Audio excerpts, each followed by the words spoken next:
नमस्कार, मैं हूं आपके साथ साक्षी गुप्ता और आप देख रहे हैं आज का मुद्दा। और आज का हमारा मुद्दा है 5 का पेज। छत्तीसगढ़ में कांग्रेस के 5 उम्मीदवारों के नाम का ऐलान अभी तक नहीं हो पाया है, जिसको लेकर प्रदेश के सियासत भी बयानों के बम फूट रहे हैं। बीजेपी टिकट में देरी को लेकर कांग्रेस पर हमलावर है, तो कांग्रेस का कहना है कि पार्टी में उम्मीदवारों की कोई भी कमी नहीं है। आज के मुद्दा में चर्चा करेंगे, खास मेहमान भी हमारे साथ जुड़ेंगे, परिचय भी आप कराएंगे, लेकिन उससे पहले एक नजर डालेंगे इस रिपोर्ट पर।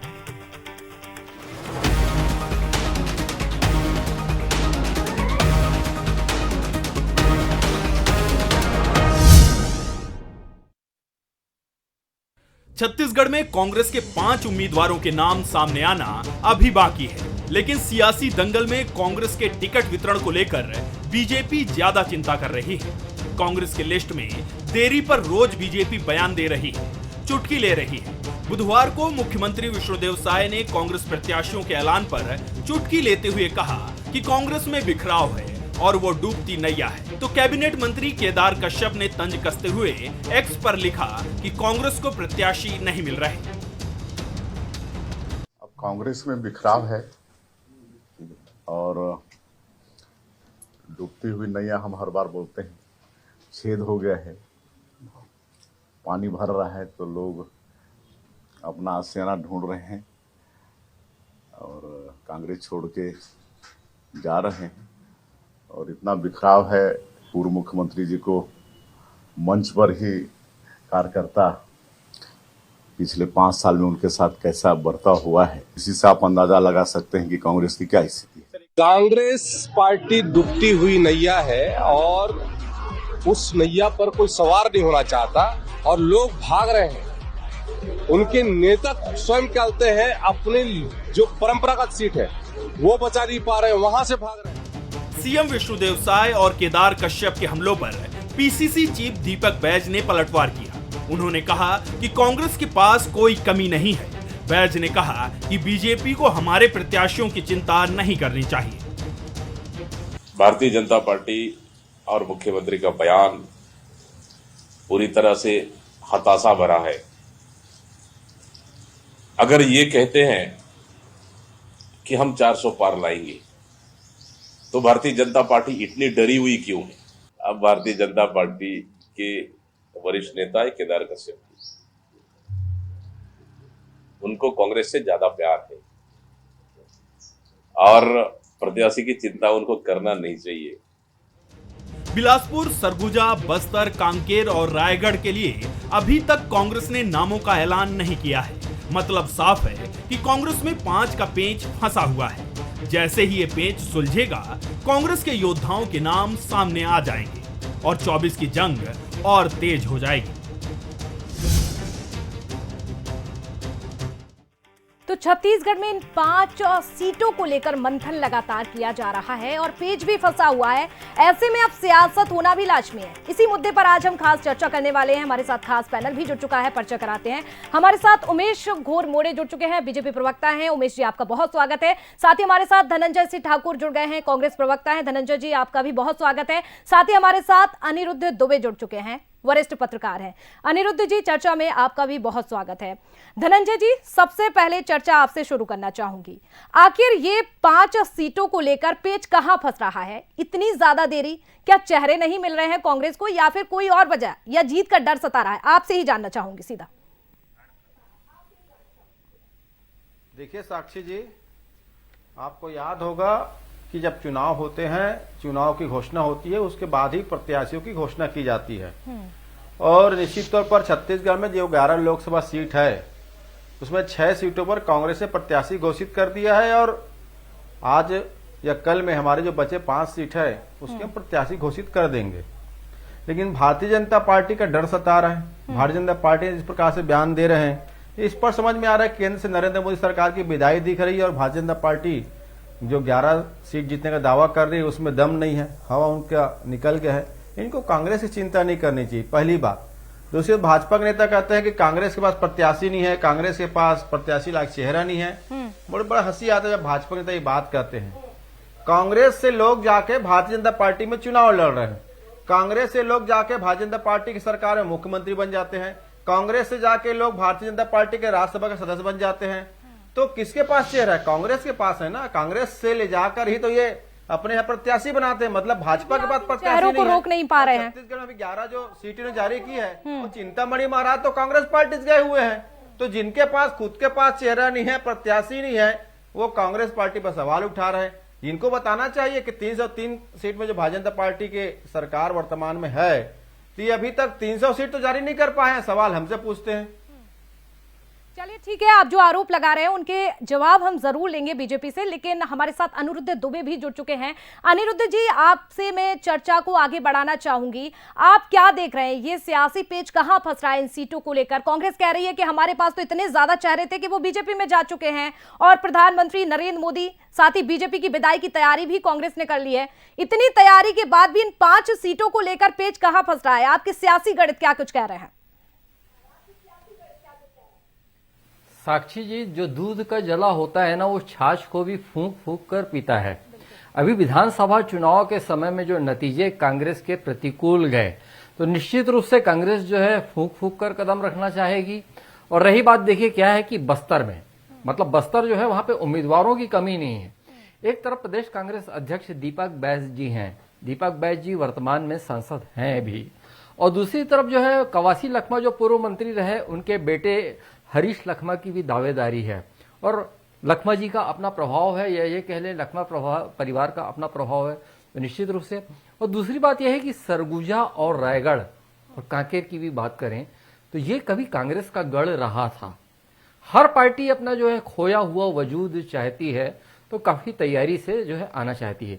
यहां तक कि कांकेर की बात है तो कहा जा रहा है कि वहां पे एक वीरेश ठाकुर नेता हैं, अगर कहीं वो चुनावी मैदान में आ गए तो वहां मुकाबला वजनदार हो जाएगा। बस्तर और कांकेर की बात स्पष्ट हो गई। लेकिन बिल्कुल अनिरुद्ध जी, ऐसे कयास लगाए जा रहे हैं कि वो मैदान में आ जाएंगे तो दिलचस्प होगा। देखिए, 1 महीने से भी कम समय का बचा हुआ है ये समय, और अभी तक अगर नाम सामने नहीं आएंगे तो प्रत्याशी और कार्यकर्ता क्या कहकर जनता को लुभाएंगे कि भाई वोट दीजिए, लेकिन किस चेहरे को लेकर वोट देंगे?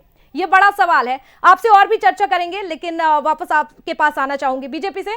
उमेश जी, जो आरोप लगाए जा रहे हैं कांग्रेस की ओर से, प्रधानमंत्री और बीजेपी की विदाई की बात कह रहे हैं कांग्रेस प्रवक्ता, आप कैसे देख रहे हैं? और साथ ही मेरा एक और छोटा सा सवाल, अभी सीएम साय को मैं सुन रही थी, उन्होंने कहा कि कांग्रेस तो डूबती हुई नैया है, तो आखिर कांग्रेस जब डूबती हुई नैया है तो बीजेपी को सहारा लेने की जरूरत क्यों है? क्यों इन चेहरों को आप अपनी पार्टी में शामिल कर रहे हैं?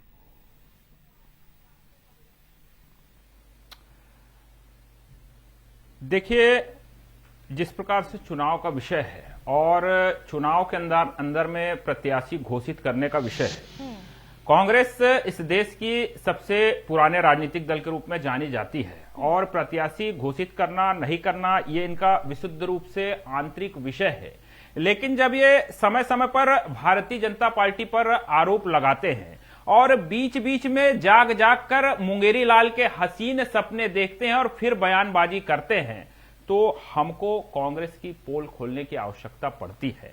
और जिस प्रकार से माननीय मुख्यमंत्री जी ने कहा कि कांग्रेस एक डूबती नैया है, निश्चित तौर पर कांग्रेस एक ऐसी डूबती नैया है कि उसमें कहां कहां कितने कितने और कितने सारे छेद हैं, अब कांग्रेस को भी समझ में नहीं आ रहा है, और उन्हीं छेदों को कांग्रेस संभालने में विफल हो गई है। इसलिए कांग्रेस के ही नेताओं का विश्वास कांग्रेस पार्टी जीत नहीं पा रही है, और इसीलिए केवल छत्तीसगढ़ के अंदर में नहीं, देश भर के अंदर में विश्वास खो करके कांग्रेस के कर्मठ कार्यकर्ता कांग्रेस को छोड़ करके जा रहे हैं। अब इनके पास कोई बहाना बचता नहीं, तो ये हम पर आरोप लगाते हैं। अभी वरिष्ठ पत्रकार अनिरुद्ध जी ने एक बड़ी अच्छी बात कही जो बिल्कुल लागू होती है, लेकिन कांग्रेस उसका पालन नहीं कर पा रही है। इन्होंने कहा कि दूध का जला छाछ को फूंक फूंक कर पीता है। एक बड़ी अच्छी कहावत है और निश्चित तौर पर ऐसा ही होना चाहिए, लेकिन दूध का जला छाछ को फूंक फूंक कर पीता है, लेकिन जो अपनों से जला हो वो क्या करे। और जिस प्रकार के हालात कांग्रेस के अंदर में बने हुए हैं, विधानसभा चुनाव के दरमियान से लगातार जिस प्रकार के विरोधाभास कांग्रेस के अंदर से निकल करके आ रहे थे, तो समझा जा सकता है कि कांग्रेस की स्थिति कैसी है। चलिए ठीक है, कांग्रेस की स्थिति कांग्रेस से ही जानेंगे। धनंजय जी हमारे साथ जुड़े हुए हैं। धनंजय जी, 138 साल पुरानी आपकी पार्टी है,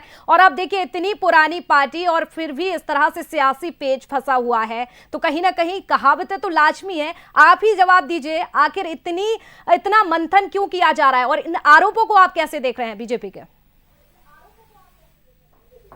मैं तो आपको पहले कह दिया ना कि भारतीय जनता पार्टी जिनके पास नेता नहीं है, नेतृत्व नहीं है, कांग्रेस का जो नेता है आप वो धनंजय जी भाजपा में बार बार जाके एक ही बात कह रहे हैं कि बीजेपी के पास नेता नहीं है। उन्होंने तो फिर भी 11 लोकसभा सीटों पर उतार दिए हैं ना चेहरे तो। अरे सुन लीजिए ना, अरे साक्षी सुन तो लीजिए, जी, तभी सुनाइए। तो समझ में आएगा जवाब क्या है। मैं तो कह रहा हूं ना भाई, तो हमारे पे क्यों सवाल उठा रहे हो आप? आपके 303 सांसद के साथ सरकार में आप हो, आपने 300 सीट क्यों जारी नहीं किया? और नरेंद्र मोदी जी का जो इंजन है ना, उसका ड्राइवर भी छोड़ के भागने वाला है।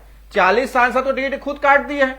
कई जगह जिन्होंने टिकट दिया है ना, वो टिकट वापस करके बोल दिए भैया हमें नरेंद्र मोदी जी पे भरोसा नहीं है, ना उनके कामों पे भरोसा है। और पत्रकार जी ने कहा ना कि दूध की जला छाछ के फूंक कर पीता है। ये देश की जनता तो समझ गई है, जो सपने नरेंद्र मोदी दिखाया था वो जनता तो ना तो दूध खरीद पा रही है, ना छाछ खरीद पा रही है। दूध में भी टैक्स लिया जा रहा है, छाछ में भी टैक्स लिया जा रहा है। तो विधायक इनकी दिख रही है, और जैसे दिया भभकता है ना साक्षी जी बुझने के वक्त, वही स्थिति भारतीय जनता पार्टी नेताओं की है। अरे आप जाओ ना जनता के पास, आपने 11 सीट लेके गए, वही आप चले जाओ। कांग्रेस की आप चिंता मत करें, कांग्रेस चिंता करने लिए कांग्रेस नेता कार्यकर्ता जनता है। ठीक है धनंजय जी, कई आरोप लगा लिए हैं, मौका देते हैं। उमेश जी क्या कहना चाहेंगे? बड़े आरोप लगे हैं। देखिए, कांग्रेस की हालत छत्तीसगढ़ के अंदर और देश के अंदर उस बुझे हुए दिए की तरह हो गई है, जो बार बार भभकने की कोशिश करता है लेकिन उसमें बाती ही नहीं बचा हुआ। ये हालत कांग्रेस की है। और जिस प्रकार से छत्तीसगढ़ के अंदर में आरोप लगा रहे हैं, 11 की 11 लोकसभा सीटों में भारतीय जनता पार्टी जीतने जा रही है, शायद इसका पूर्वाभास कांग्रेस के तमाम नेताओं को हो चुका है।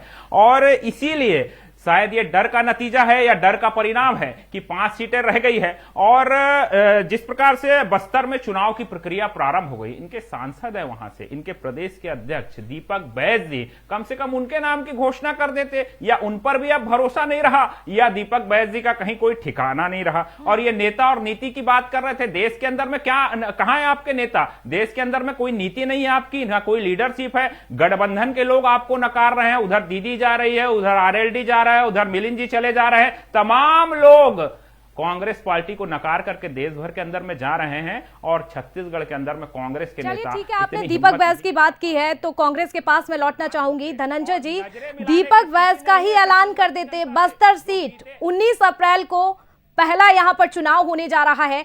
ऐसे में अगर आप सीटों को लेकर फैसला नहीं सुनाएंगे, ऐलान नहीं करेंगे, तो प्रत्याशी को क्या 1 महीने का भी वक्त नहीं देंगे चुनाव प्रचार के लिए? क्या आपको नहीं लगता है कि देरी हो रही है?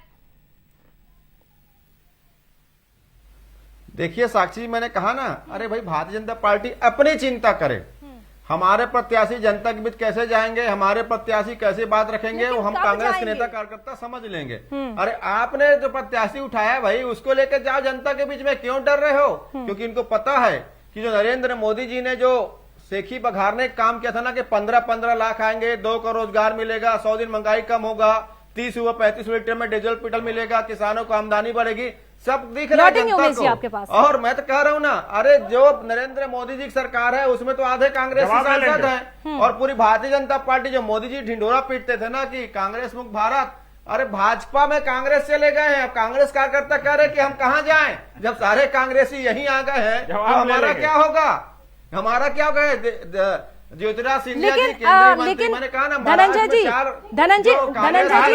ये भी कह रहे हैं कि मुख्यमंत्री कांग्रेस से, ये क्या करेंगे? ये धनंजय जी ये क्या करेंगे ये बेचारे? दिल जले हो रहे हैं, हम ना दिल जले याद कर रहे हैं, ये हम तो नरेंद्र मोदी जी की कहानी बता रहे हैं। ना दूध जला, ना दूध बचा, ना छाछ, सब पे मोदी टैक्स लगा हुआ है, सब पे मोदी टैक्स लगा हुआ है। और हमारी चिंता ना करें भाई, आप जाओ, आपके जो इंजन के ड्राइवर हैं उस पर कोई भरोसा नहीं कर रहे हैं, सब छोड़ के भाग रहे हैं। भैया आपके पास तो ना इंजन बचा ना गाड़ी। अरे इंजन तो आपका है, पंचर हो गया, आपके नेता छोड़ के भाग रहे हैं। नरेंद्र मोदी के चेहरे पे भरोसा नहीं है, आरएसएस कर रही है कि मोदी है कि मुमकिन नहीं चलेगा। साक्षी जी बिल्कुल, छत्तीसगढ़ में इनके कार्यकर्ता, इनके नेता मंच से इनके प्रत्याशी की पोल खोल रहे हैं। 5 साल तक सरकार रही, कार्यकर्ताओं को बाहर बैठा के रखा गया। ये भाजपा नहीं बोल रही है, ये कांग्रेस के कार्यकर्ता बोल रहे हैं। सुरेंद्र दास की बात कर रहे हैं, हम समझ गए हैं आपका इशारा, इस पर जवाब हम देंगे कांग्रेस से।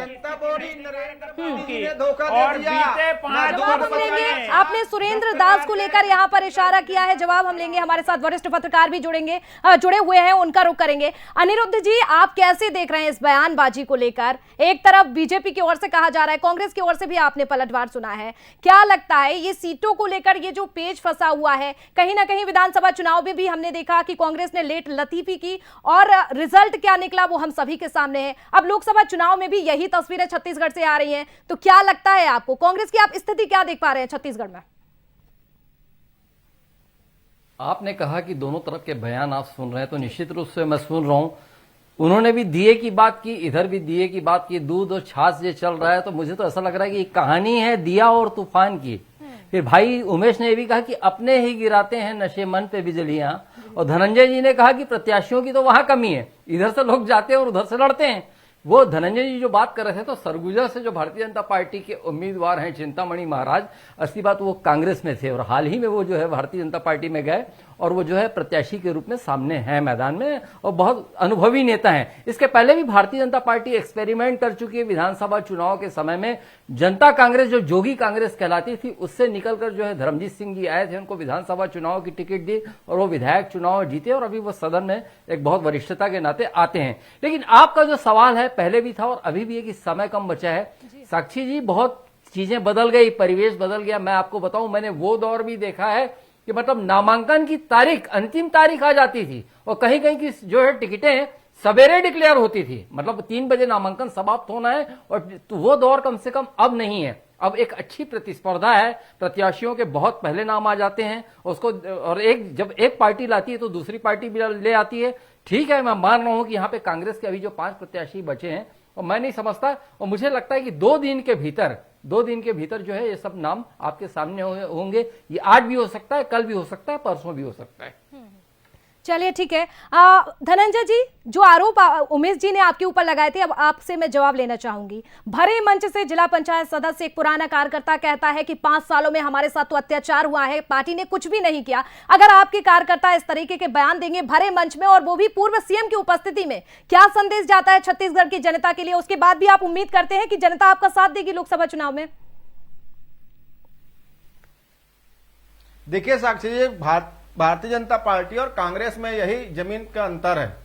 कांग्रेस पार्टी में आंतरिक लोकतंत्र है, कार्यकर्ताओं का सम्मेलन था, और बड़े मंच के माध्यम से उस कार्यकर्ता ने कहा है कि भूपेश बघेल जी की सरकार ने प्रदेश के किसानों को जब धान कीमत 2660 रुपए दिया, तब आज नरेंद्र मोदी जी छत्तीसगढ़ आकर किसानों को आगे घुटना टेके हैं और 3100 देने के लिए राजी हुए हैं। ये कहा ना कार्यकर्ता ने, उन्होंने कहा हमारी सरकार की तारीफ किया। रही बात उसके कुछ व्यक्तिगत हो सकता है, उनके काम में नहीं हुई हो, लेकिन हमने उनकी बात सुना। आप मंच में देखे हैं, भूपेश बघेल जी ने उनको कहने के लिए कहा, उनको बोलने दीजिए, उनको रोका गया। ये हमारे लोकतंत्र है। मंच से उन्होंने एक और बात कही थी कि बैठकें होती हैं, गिने चुने सदस्यों के साथ होती हैं, गिने चुने चेहरे बैठकों में शामिल होते हैं बंद कमरे में, और जेपी नड्डा जी को तो साइड लगा जाता है। तो वहां तो बड़े नेताओं की दुर्गति है, कार्यकर्ताओं कहां ये बात सुनेंगे? चलिए ठीक है, उमेश जी क्या कहेंगे आप? लोकतंत्र की दुहाई दे रहे थे, कार्यकर्ताओं को अभिव्यक्ति की आजादी की छूट की बात यहाँ पर धनंजय जी कह रहे थे, लेकिन ये वही कांग्रेस है जो उसी कार्यकर्ता को कारण बताओ नोटिस भी देती है, और यहाँ पर ये कार्यकर्ता की तारीफ कर रहे हैं और अभिव्यक्ति की आजादी की बात कर रहे हैं। तो ये कांग्रेस का लोकतंत्र क्या है, ये तो बेहतर तरीके से कांग्रेस के कार्यकर्ता समझ चुके हैं, और इसीलिए समय समय पर तमाम प्रत्याशियों के सामने जाकर के इनकी पोल खोल रहे हैं। लगातार आरोप प्रत्यारोप हो गया, कांग्रेस घोषित करे ना घोषित करे, हम जनता के बीच में हैं। मैं जरा अपनी बात कर लेता हूं। हमारे 11 के 11 प्रत्याशी लगातार मैदान में हैं, अपने लोकसभा क्षेत्र के अंदर में प्रचार अभियान में जुटे हुए हैं। बूथ स्तर से लेकर शक्ति केंद्र स्तर तक हम लगातार अपने प्रचार अभियान में जनता से सतत संपर्क कर रहे हैं। आज हमारे 33 प्रचार वाहन, एलईडी के वाहन सभी लोकसभा क्षेत्रों के अंदर में लगातार केंद्र सरकार की योजना और राज्य सरकार की योजना, अर्थात डबल इंजन वाली सरकार की योजना को लेकर के जनता के बीच में जा रहे हैं, और हम वन वे कम्युनिकेशन नहीं कर रहे हैं जनता से। आपका चुनाव भी तो छत्तीसगढ़ में मोदी के चेहरे पर ही देखा जा रहा है, मोदी की गारंटी, तो क्या लोकल मुद्दे और लोकल चेहरे पर आप लोग जोर नहीं दे रहे हैं? बात नहीं कर पाए, आप 2 वे कम्युनिकेशन की बात करते हैं। जी साक्षी जी, जी उमेश जी, मेरा सवाल आपसे है, अगर छत्तीसगढ़ की बात कर ले, आपने भले ही जल्दी उम्मीदवारों को मैदान में उतार दिया हो 11 लोकसभा सीटों में, लेकिन ये पूरा जो चुनाव है वो मोदी के इर्द गिर्द है, मोदी चेहरे को लेकर, मोदी की गारंटी को लेकर, मोदी के परिवार को लेकर। तो क्या छत्तीसगढ़ के लोकल मुद्दे या लोकल जो चेहरे आपने उतारे हैं, इन चेहरों पर भरोसा नहीं है, जो मोदी का चेहरा ही आगे लाया जा रहा है? देखिए, लोकसभा का चुनाव है, केंद्र का चुनाव है, और निश्चित तौर पर केंद्र के अंदर में प्रधानमंत्री के रूप में भारतीय जनता पार्टी का चेहरा यशस्वी प्रधानमंत्री माननीय नरेंद्र मोदी जी हैं।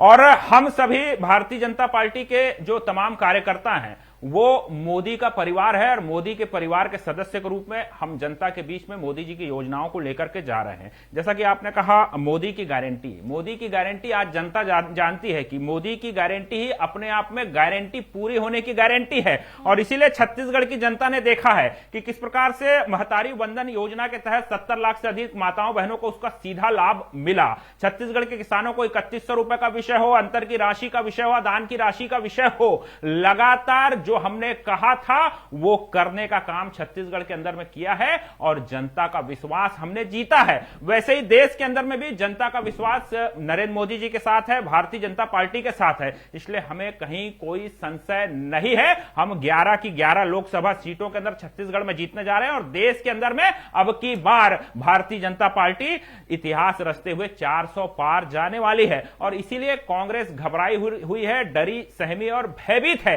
छत्तीसगढ़ में आपकी पार्टी घबराई हुई है, 400 पार का नारा दिया जा रहा है, और इस बार तो 11 में से 11 सीटें जीतने की बात कही जा रही है। 2 सीटें जो आपके साथ थी, जो कब्जा है आपका, उन पर भी सफाया करने का यहाँ पर प्लान बनाया जा रहा है बीजेपी की ओर से। वो तो नरेंद्र मोदी जी और भाजपा नेता है, ये तो ना अमेरिका और बांग्लादेश की भी सीट को बोल देंगे इसको हम जीतेंगे करके, क्योंकि हवा में बात करना और धरातल में काम करना दोनों में अंतर है। आपके चैनल में बता देता हूं, 1984 में राजीव गांधी जी जब प्रधानमंत्री बने ना, 405 सीट कांग्रेस पार्टी ने जीता था, ये इतिहास है। और आज की स्थिति में मैं आपके चैनल में दावा कर रहा हूं, 400 सीट जीतना दूर की बात, भारतीय जनता पार्टी के एनडीए गठबंधन 400 सीटों पे बहुत ही कम बचा हुआ है। मैं आपसे एक लास्ट प्रतिक्रिया लेना चाहती हूं, आखिर तारीखों का इंतजार कितना करना पड़ेगा? एक छोटी सी प्रतिक्रिया, समय बहुत ही कम बचा हुआ है। धनंजय जी, काला धन बढ़ गया है, जवाब ले लेंगे काला धन पे भी, और राजीव गांधी जी काला धन पे बढ़ गया है। सुन लीजिए ना सर, जवाब सुन ले। देखिए, इतिहास से कहीं मौका आपको दिया है, समय बहुत ही कम बचा हुआ है। धनंजय जी, आखिरी प्रतिक्रिया आपसे लूंगी, तारीखों का ऐलान कब, कितना इंतजार? और साक्षी जी जवाब तो ले लीजिए इस पे। बहुत जल्द हमारे प्रत्याशी जनता के बीच में होंगे, और आपकी जो इच्छा है कि प्रत्याशी जल्दी आए, उसे बिल्कुल सम्मान किया जाएगा। हो सकता है आज रात में प्रत्याशी आ जाए या कल आ जाए, हमारी तीसरी सूची आने वाली है। बता दीजिए, हम अपने दर्शकों को तो क्लियर कर दें कि कब आपकी तारीख आ रही है।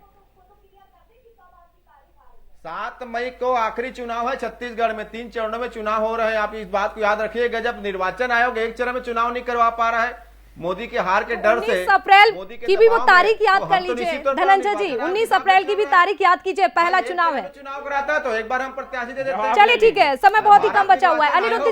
अनिरुद्ध जी आपका रुख करना चाहूंगी, छत्तीसगढ़ की राजनीति को आप बहुत ही अच्छे से समझते हैं, आप कैसे देख पा रहे हैं? क्या ये गुटबाजी नजर आ रही है या फिर कांग्रेस को हार की टेंशन है? आप क्या तस्वीरें देख पा रहे हैं? देखिए क्या है, मैंने दोनों पक्षों को सुना, भाई उमेश को सुना, भाई धनंजय को सुना, और उमेश भाई ने जोर देकर कहा कि किसानों से जो हमने वादे किए थे उसको पूरे किए। निश्चित रूप से उमेश भाई आपने जो कहा बिल्कुल मैं सहमत हूं। यह भी सत्य है कि भूपेश बघेल की जब सरकार बनी थी तो वहां पे भी किसानों से किया गया वादा पूरा हुआ था, लेकिन आज जो है विधानसभा चुनाव में जो है हारकर कांग्रेस नुकसान पे आ गई। और विष्णुदेव साय जी का जो स्टेटमेंट आया कि कांग्रेस में मतलब कांग्रेस डूबती नहीं है और छेद हो चुका है, आशियाना ढूंढ रहे हैं। और उन्होंने हवाला भी दिया है कार्यकर्ता सम्मेलन का, लेकिन वहां पे जो है कार्यकर्ता अपनी भड़ास निकाल रहा था, तो निश्चित रूप से पूर्व मुख्यमंत्री भूपेश बघेल जी ने उनको बोलने का अवसर दिया। ये उनका बड़प्पन है, ये बात सही है। लेकिन मेरा एक कहना यह है कि बात जो है मैं अपनी कांग्रेस पे समाप्त करूंगा। कांग्रेस के कार्यकाल में जो 5 साल का कार्यकाल रहा, निश्चित रूप से निसंदेह बहुत सारे काम हुए, और घोषणा पत्र में क्या नहीं था सब तो कांग्रेस दे रही थी। और कार्यकर्ताओं से मैं बात करता हूं और समझने की कोशिश करता हूं तो कार्यकर्ता यही कहते हैं कांग्रेस के, कर्म से नहीं हारे, कर्म से नुकसान नहीं हुआ, चेहरों से नुकसान हुआ। यह जानना जरूरी होगा कि ऐसे कौन से चेहरे थे जिससे कांग्रेस को नुकसान हुआ। और कांग्रेस के लिए बड़ी चुनौती भी है। अगर उन चेहरों को जान लेते तो शायद पार्टी इस तरह से टूटती ना। आप सभी का चर्चा में शामिल होने के लिए बहुत धन्यवाद। समय कम है, चर्चा और भी हो सकती थी। बहुत धन्यवाद जुड़ने के लिए। तो उमेश घोरमोरे हमारे साथ बीजेपी से जुड़े हुए थे, धनंजय सिंह हमारे साथ कांग्रेस से जुड़े हुए थे, साथ ही अनिरुद्ध दुबे हमारे साथ वरिष्ठ पत्रकार जुड़े हुए थे। तो छत्तीसगढ़ की सियासत को आपने देखा किस तरह से अभी सियासत जो है वो 5 सीटों का लेकर है, क्योंकि इन 5 सीटों में बीजेपी ने अपने उम्मीदवार तो उतार दिए हैं, लेकिन कांग्रेस ने अभी भी अपने पत्ते नहीं खोले हैं। अभी भी इंतजार करना होगा, उसके बाद ही पता चलेगा कि आखिर मैदान तो दे दिया है चुनाव आयोग ने लड़ने के लिए, लेकिन लड़ कौन रहा है इसके लिए थोड़ा सा इंतजार और करना होगा। फिलहाल छत्तीसगढ़ में आज का मुद्दा में मेरे साथ इतना ही।